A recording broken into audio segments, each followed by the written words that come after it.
Well, I think the biggest news these days in China about the economy is actually the rise of the inflation. Inflation has propped up to over 4%, which is a very high number for China. But nevertheless, the real economic growth, in my view, is going to continue to grow at a reasonably high rate, something like 8–9%, probably within the foreseeable future. Beyond that, it's really very hard to predict. But in my view, China still have a lot of room for fast economic growth. But at the same time, some of these issues like inflation will need to be carefully observed and managed. Certainly, there's a lot of pressure from some other countries in the world to request China to appreciate renminbi against their currencies. I think one can debate the real motives of this kind of pressures, but at the same time, I think the Chinese government have actually taken a fairly pragmatic view on this. Number one is that over time, the Chinese government would like to make the renminbi a real internationalized currency. In other words, it can be used for exchange of money transactions, not only within China but also outside of China. So in order to make that happen, the Chinese government will inevitably need to begin to reform the currency system for renminbi over time, and the Chinese government, in fact, have already started doing that. And the exchange rate between the renminbi and perhaps some other major currency in the world is actually a part of this internalization of the renminbi.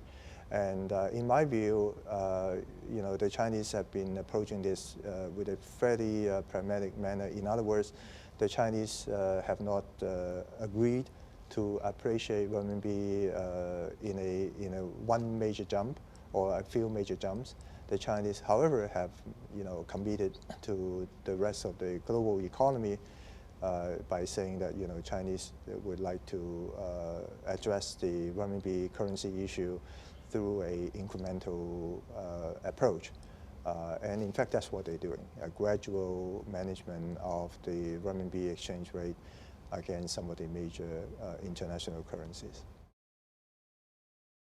The labor force is shrinking and will be shrinking largely because of the demographic shift as a result of the one-child policy that was instituted over 20 years ago.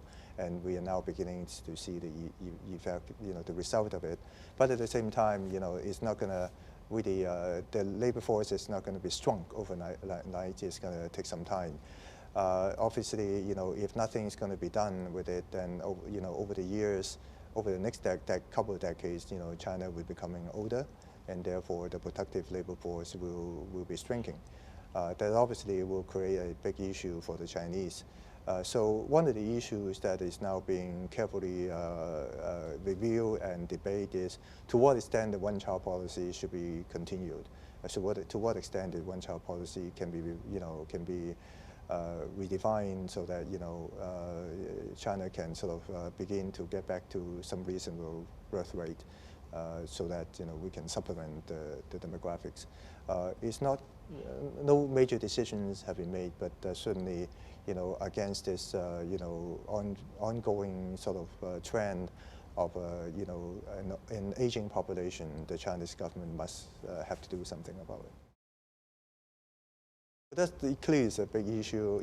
As China continues to grow its economy, China will continue to need a large amount of resources to support its growth. And so what the Chinese government has been doing is to take a multi-pronged approach. One is the continuation of the seeking of the kind of natural resources, in particular in the traditional fossil fuel kind of supplies like oil and gas around the world, to try to secure the supply to China.